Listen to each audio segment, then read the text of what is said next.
This is Bob. I'm coming in to see what's happening with the park. I heard that they're banning cameras from this event and chasing people away. So let's see what's going on. I see some Portland police vehicles there.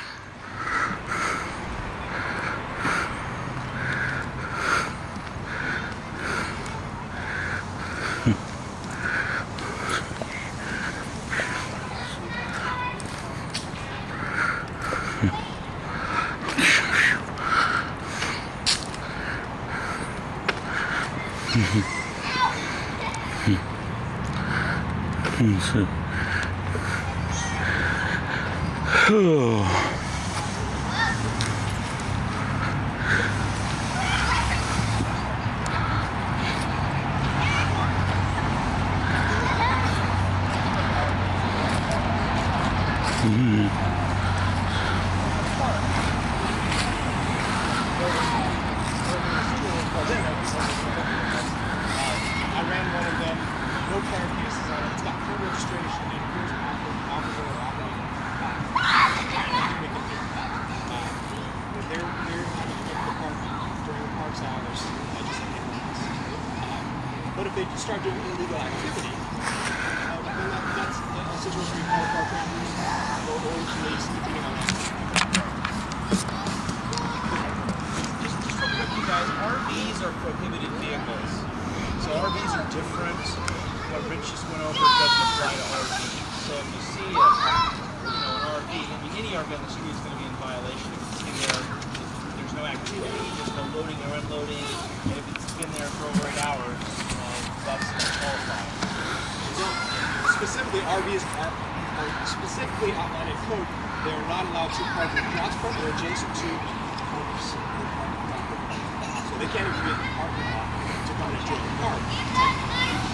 They can be adjacent to or across from the park on that street over there. So if you see those vehicles, you can call Abandoned Autos. They will forward that information to us through PDX Reporter or through the transportation website. You'll find a link for Abandoned Autos. That's probably the easiest way to get to us is through the transportation website. It creates a case automatically by calling the hotline. We get about 100 calls a day for abandoned vehicles. Each one of those has to be a person and a case created. Going through the transportation website makes it seamless. You enter the information in, you can add a picture, and we get it literally the next day. Yeah, and we did, one of the people from your parking enforcement or the community officers, they did request that if you're going to do an abandoned auto, they did say it's more efficient to do it through the parking enforcement website versus PDX Reporter. If that's what you have on hand and that's what you can do, it's better than nothing. But it is more efficient and generates an automatic report versus sending them an email to review and then turn it into an automatic report from there. So if you can go onto their website and the time, it's better to do it on their direct website versus a PDX Reporter. But PDX Reporter is a quick access way to make sure at least something gets put in. Maybe you're on your way, you're working, you just don't have the time to do that. Stop for a second, take the photo, report it, and then continue on your way. Portland Bureau of Transportation, and then you're going to go parking enforcement. I will leave some flyers as well. These flyers outline a bunch of common violations of parking enforcement. Cars parking the wrong way, no front license plate, blocking a mailbox, things of that nature. They're on that as well. These on the table as well. I have abandoned auto information flyers as well. With regards to this one, they don't have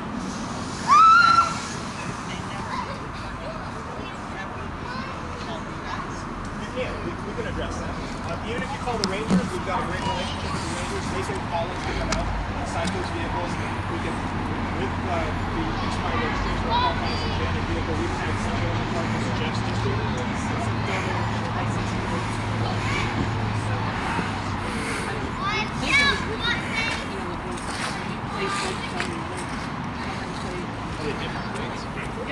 if they're different plates,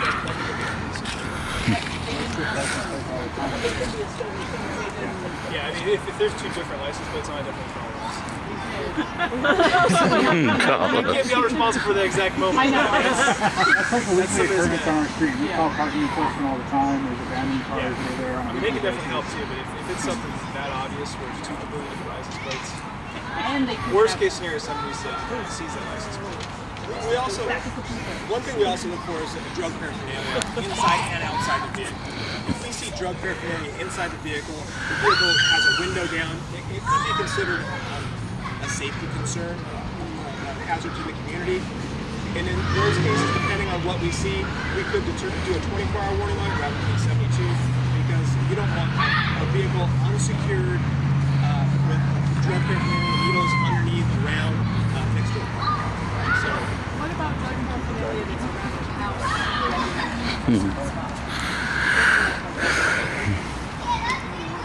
great question.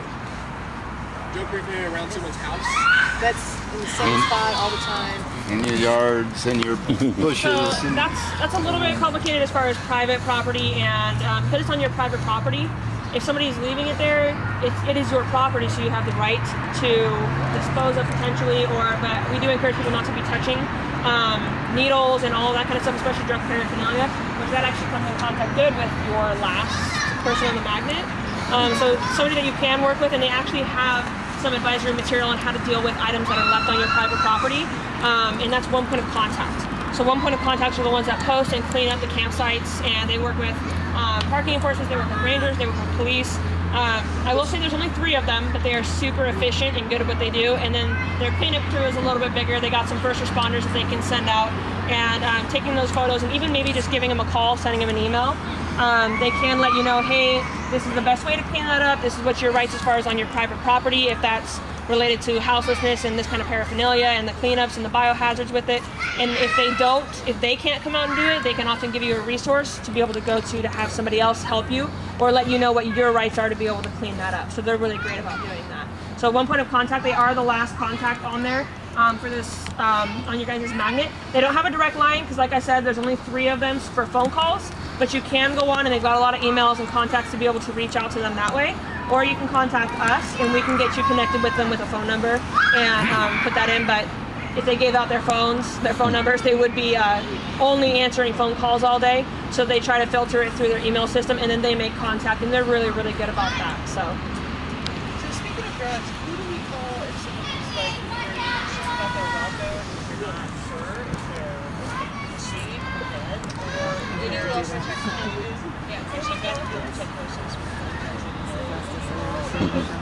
I'm calling non-emergency line if someone is just down and you want to check. If someone's down, it should be 911. Get an ambulance out there. Aggravated or coming at you or doing something. If there's some reason for concern for your safety in the moment, about their safety. well, for their safety as well. But if it's an active thing, then you can call 911. If someone's fighting and things are actually happening and you feel threatened or someone else is being threatened, then that's a 911 call. If you just think that they need to be checked on, I don't know if the park Because they just find a dead person at the, hydro park, and everybody thought he was just sleeping, but he was just then that happens. Yeah, But yes, we do welfare checks all the I'm time. going to hand it back over to Cassie. Perfect example that I was going to a meeting at City Hall. There was a gentleman sprawled out like this on 3rd and Washington. I could tell he was alive and breathing because I could hear him snoring. I'm an EMT, so I'm no doctor, but I looked at him really quickly. He had drool coming out a little bit here, but he's breathing, this and that, and so I called non-emergency and it was a welfare check. Actually was there within about 3 or 4 minutes, and especially in Central Precinct, all the city, but I mean, that's a bulk of police work now. Making sure that person's okay, do they need medical care, how are they doing? Has nothing to do about the fact that they were on the sidewalk, and none of that, it's their welfare. And that's a great question, because people care. Portlanders are the nicest people I've ever met in my entire life. That's something to be proud of. And so when you see something, it's, what do? I'm not really sure. If you're not sure, and Cassie's going to talk about 911 non-emergency, if you think someone's life is in danger, like if that gentleman was not breathing, I'd call 911 in a heartbeat. If I couldn't tell if he was breathing or not, I call 911 in a heartbeat, and I err on the side of caution, right? But again, call, absolutely. So I'll turn it over to Cassie. And in your parks, if they see that, they can call rangers, correct? So if you guys are in the park, because we're a park watch, and that's probably where you're going to do a lot of your reporting. But everything you learn here, you can also take outside of that, because you don't just spend your life in the park. You go out and you have your own communities and your neighborhoods and your work establishments and all these different things. But if you are in the parks and you want a welfare check, you can call your park rangers. So that's one of those benefits of knowing who you can call if you're in the park. Call the rangers if you're out there on the regular streets and outside of those park perimeters, and you can call non-emergency and get some officers in to have that welfare check. So we are running a little short on time, so I'm going to kind of dive in, and I'm probably going to get talking really fast. So just bear with me. And like I said, if you guys miss any stuff or you have any questions, feel free to come up to me, and we can discuss that a little more one-on-one after the training today. So we're going to go into the Bureau of Emergency and Communication. So this is your 911 and non-emergency calls. Who has heard of BOEC or Bureau of Emergency Communication? Emergency Communication. Excuse me. Yeah. So a couple of people here. So when you call 911 and non-emergency, you're not calling your police. You're not calling your officers. Sometimes they might have a supervisor on call there to assist. It doesn't happen very often, from what I'm told. But you are not calling the police. What you're doing is you're calling trained civilians who are for emergency communications and call taking, and they are trained not only in call taking but in dispatching. So when if you ever go into BOEC and you see how they work, a lot of people panic when they call 911, and they're like, I want information out now. Why are you asking so many questions? Just send somebody here. This needs to get handled, and you get really frustrated. And so instead of answering their questions and giving them information, a lot of people tend to argue with them about why they don't want to answer the questions. So what's happening when you go into that process, you call 911 or non-emergency, you have your call taker. They're going to start asking you a triage of questions, which we're going to actually kind of go over to give you an idea of what to prepare for. And then, as they're typing stuff in, they're going to identify, is that police, is that fire, is that medical? So they don't only handle police calls. They're handling police, fire, and AMR, and it's not just for the city of Portland. They do all of Multnomah County. So BOEC does all of Multnomah County, not just the city of Portland. So if you're anywhere in Multnomah County, you can call that 823-3333. That is the non-emergency number for that. If you go outside of Multnomah County, it is a different number. If you call using 911, the GPS will kick you through to whatever your geographical 911 is associated with. But on the back of, on page 14, it does have that metropolitan non-emergency numbers. I encourage people to keep them in their vehicle, because that's generally when you're going to be using it. You're going to be driving to or from somewhere outside of the city of Portland, and that's when you're going to need those non-emergency numbers.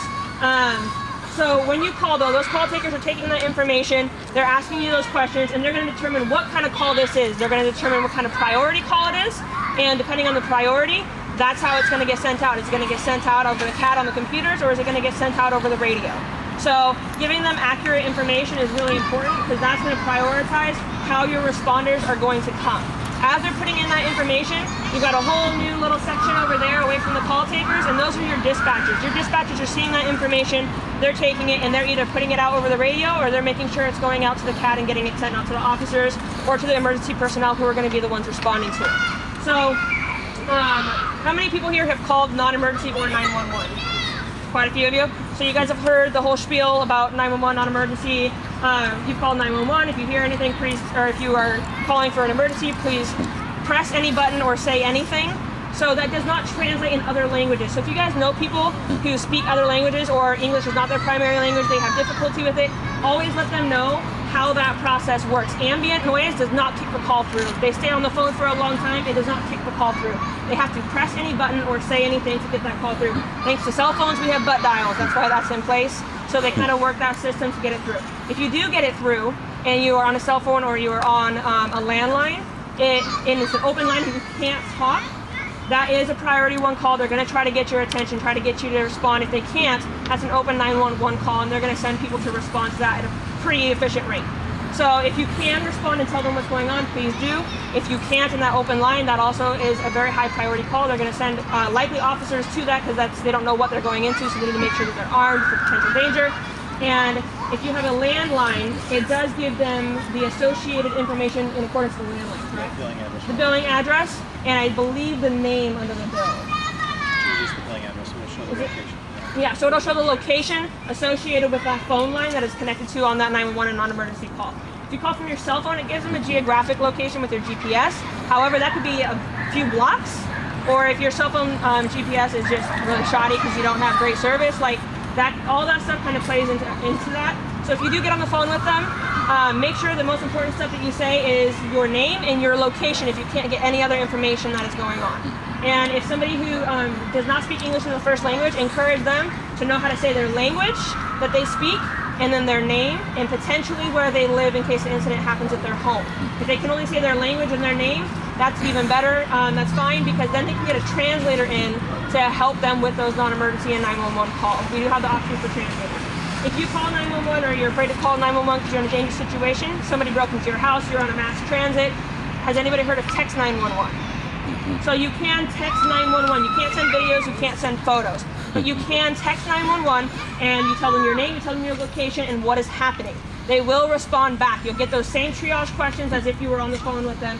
So if you're, a lot of incidents that they developed that for is domestic violence situations where you don't want them to hear you over the phone. You're on a transit and you see somebody with a weapon who's holding on to it, pulling it out, putting it away, that kind of a thing. You can text 911 if you don't want those people to hear you reporting that call. So if you call non-emergency, have you guys done the little triage buttons, all that fun stuff? You gotta press 1, press 2, get through that. So, O for operator, press 0. It'll kick you through the queue. It only saves you a couple of minutes, but those couple of minutes might make the difference in you waiting for 20 minutes and you waiting for 5 minutes on that call. You could still end up waiting a long